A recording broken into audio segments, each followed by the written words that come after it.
ಜಮ್ಮು ಕಾಶ್ಮೀರದಲ್ಲಿ ಮತ್ತೆ ಉಗ್ರರ ದಾಳಿ, 12 ಪ್ರವಾಸಿಗರಿಗೆ ಗಾಯ, ಹೊಣೆ ಹೊತ್ತ ಟಿಆರ್ಎಫ್ ಉಗ್ರ ಸಂಘಟನೆ. ಸ್ಥಳಕ್ಕೆ ಸಿಎಂ ಒಮರ್ ಅಬ್ದುಲ್ಲಾ ಭೇಟಿ.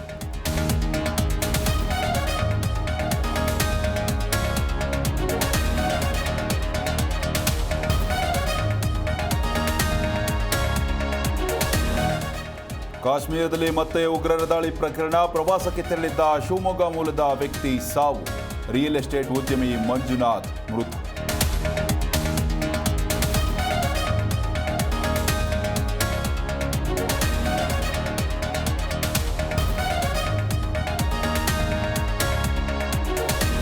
ಯುಪಿಎಸ್ಸಿ ರಿಸಲ್ಟ್ ಪ್ರಕಟ, 1009 ಮಂದಿ ಉತ್ತೀರ್ಣ. ಮೊದಲ ರ್ಯಾಂಕ್ ಶಕ್ತಿ ದುಬೆ, ಎರಡನೇ ರ್ಯಾಂಕ್ ಹರ್ಷಿತಾ.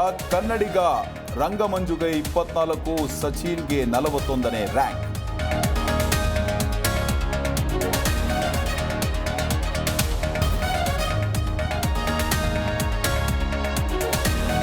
ಐಎಎಸ್ ಅಧಿಕಾರಿಗೆ ಸೈಬರ್ ಖದೀಮರಿಂದ ಮೋಸ, ಸೀರೆ ಬುಕ್ ಮಾಡಿದ್ದ ಮಹಿಳಾ ಅಧಿಕಾರಿ ಶಾಕ್, ಆನ್ಲೈನ್ ಮೂಲಕ ಹಣ ಪಡೆದು ಮಹಾವಂಚನೆ.